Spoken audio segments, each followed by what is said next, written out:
Today is April 3rd, 2019. Getting ready to meet with CUCS supervisors and Goddard supervision meeting.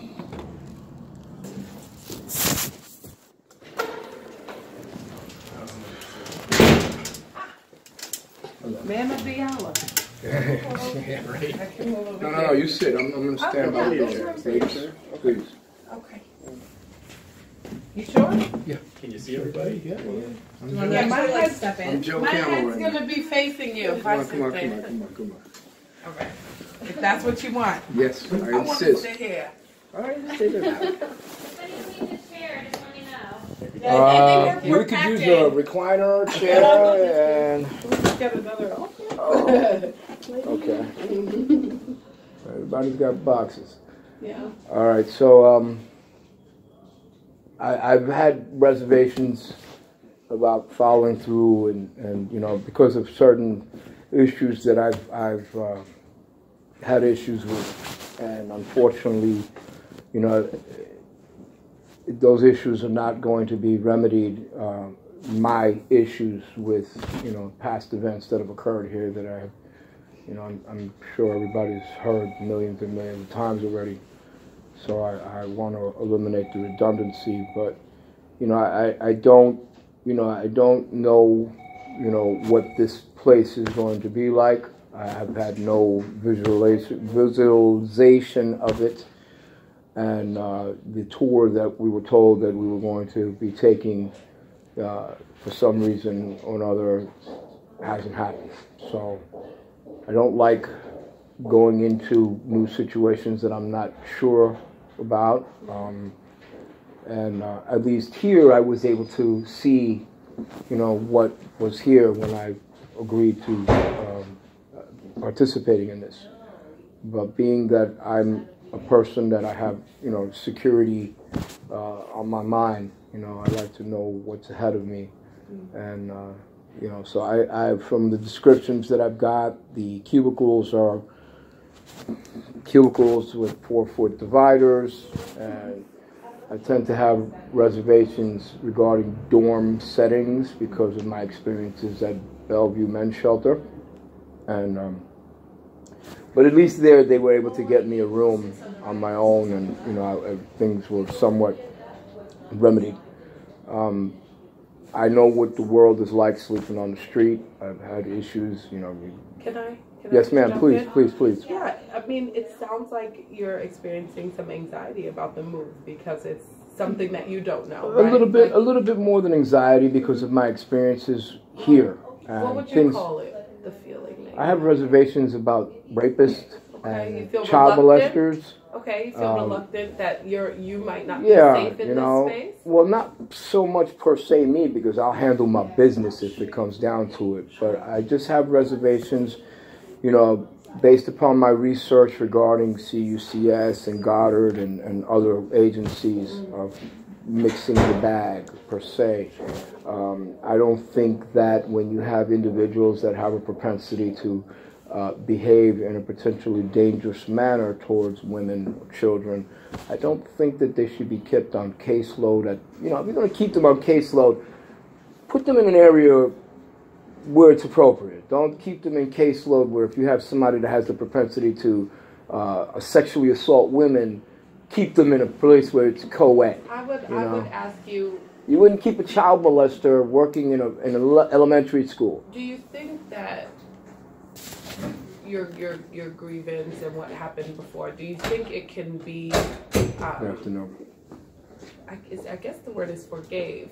And what do you think we as Goddard and the Kelly can do to kind of remedy? This is beyond your pay grade. I mean, obviously, if I've researched and I've come up with information just last year of 2 caseworkers for CUCS being assaulted, and the higher command says we don't give a damn. Yeah, you know? I want to start problem solving though. I really want to focus on what we can do, what's in our hands. My problem with it is, I don't know how the chances for, you know, the selective process, you know, is doled out, and I've had some issues with people who have allegedly had said some things that were very inappropriate. Some of it may be housing discrimination. And I have zero tolerance for racism, and I don't accept it from anybody. I don't care if you come in with purple, yellow stripes. I don't give a damn. I don't measure people by this. This is what God gave us. We handle the rest from here.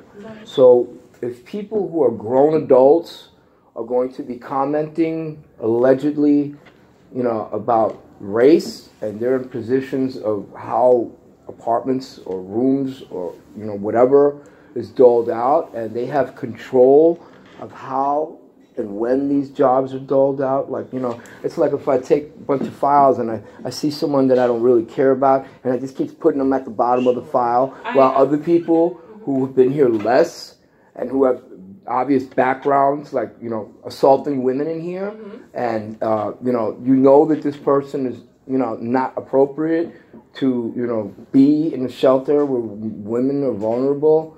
You know, because there's women here that are vulnerable. You understand? They either have, you know, excessive drinking issues, you know, psychological issues. And if these people are being targeted and they turned a blind eye to this and act as if there was a non-incident, then I don't really feel secure with that. Because somebody may come along and stab me, you understand, or harm somebody innocent, and everybody would be more interested in sweeping it on the rug as though it was non-event.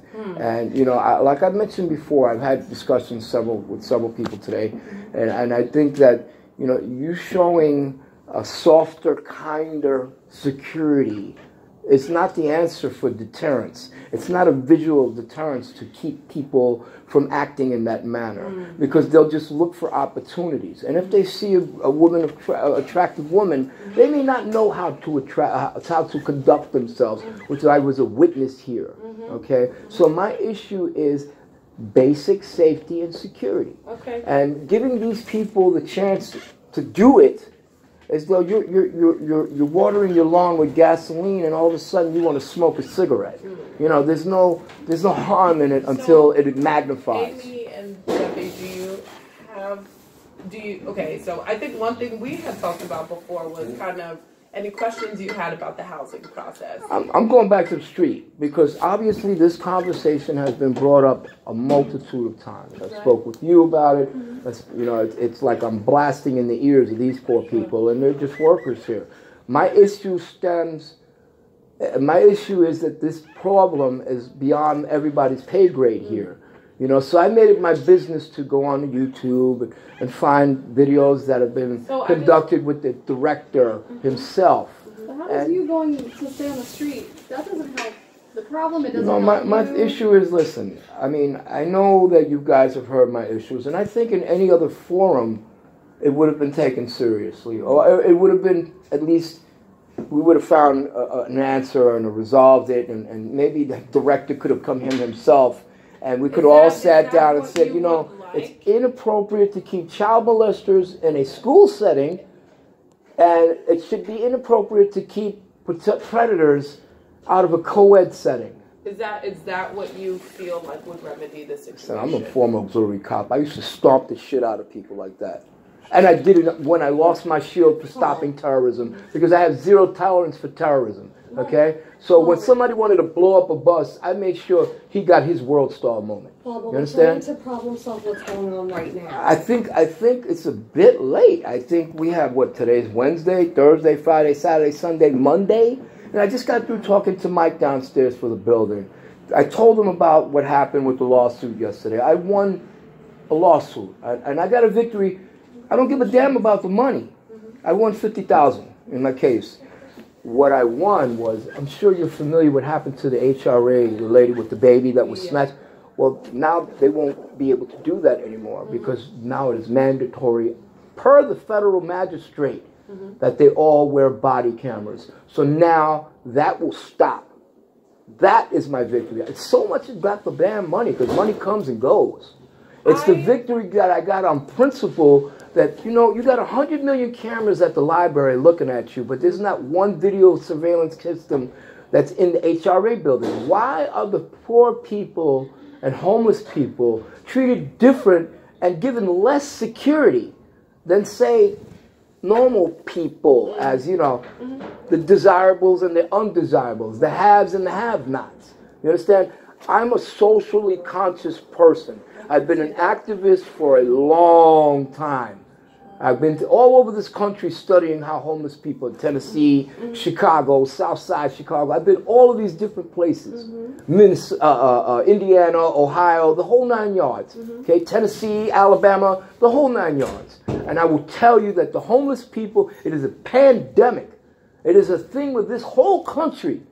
We'll sit here and follow a damn presidential child molester. Oh, Trump this. But yet nobody looks back at the person thinking, you know, that could be me in 2 paychecks. Paul, you understand? I think we all... We all sweep it that we don't want to see it. It's a blight to our eyes. These programs are nothing more than a blight removal. It is part of the gentrification process where money stands behind these organizations in the process of eliminating the ill sight of homeless people on the street. Definitely. And I agree that the homelessness is a blight and that people do what they can. Absolutely. I see that. Hello. What I want to know is if, okay, we just want to know what happens after the move. If you've decided I'm going to be on the street. That's obviously, I'm going to be on the street.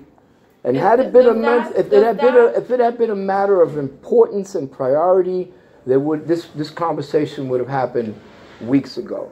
You know, and I don't want to wait to the last minute, you know, because I think that that's a little inappropriate. And it's really in the view of people looking at this, because unfortunately the issue has gone to YouTube.